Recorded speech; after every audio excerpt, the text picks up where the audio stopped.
London میں قائم applied system intelligence data science نامی ادارے نے ایک ایسا آرٹیفیشل انٹیلیجنس کا پروگرام تشکیل دیا ہے جس کے ذریعے شدت پسند گروہوں کی جانب سے اپلوڈ کی جانے والی ویڈیوز کو بآسانی پہچانا جا سکتا ہے۔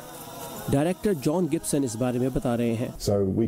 ایسی دو ویڈیوز اس وقت ہمارے سامنے ہیں جو ایک نا تجربہ کار آنکھ کو دیکھنے میں ایک جیسی ہی لگیں گی۔ ان میں سے ایک ویڈیو داعش کی خبر سے متعلق ایک ویڈیو ہے، جبکہ دوسری میں داعش کے پروپیگنڈے کو اجاگر کیا جا رہا ہے۔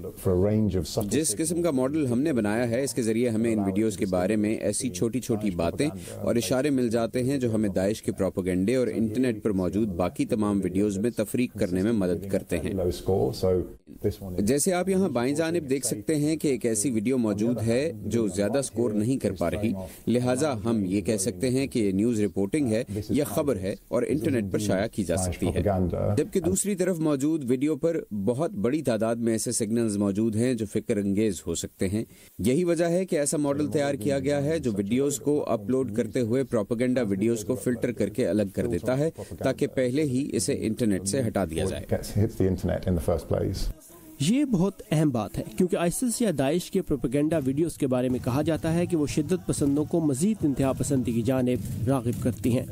ہوم آفس کی ایک تحقیق کے مطابق اس وقت 400 مختلف پلیٹ فارمز پر شدت پسندی سے متعلق ایسی ہزاروں ویڈیوز موجود ہیں،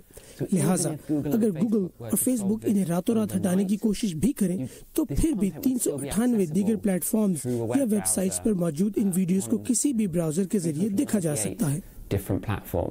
برطانوی حکومت کی طرف سے اس سافٹ ویئر کو ایسے پلیٹ فارمز کے لیے مفت فراہم کیے جانے کی توقع ہے جو اس وقت شدت پسندوں کی ویڈیوز کو ہٹانے کے لیے کام کر رہے ہیں۔ ASI ڈیٹا سائنس کا کہنا ہے کہ اس سافٹ ویئر کی مدد سے صرف ایک شخص بھی یوٹیوب اور فیس بک جیسے پلیٹ فارمز پر اپلوڈ کی جانے والی تمام ویڈیوز کو ایک ہی دن میں ماڈریٹ کر سکتا ہے اور ضابطے میں لا سکتا ہے۔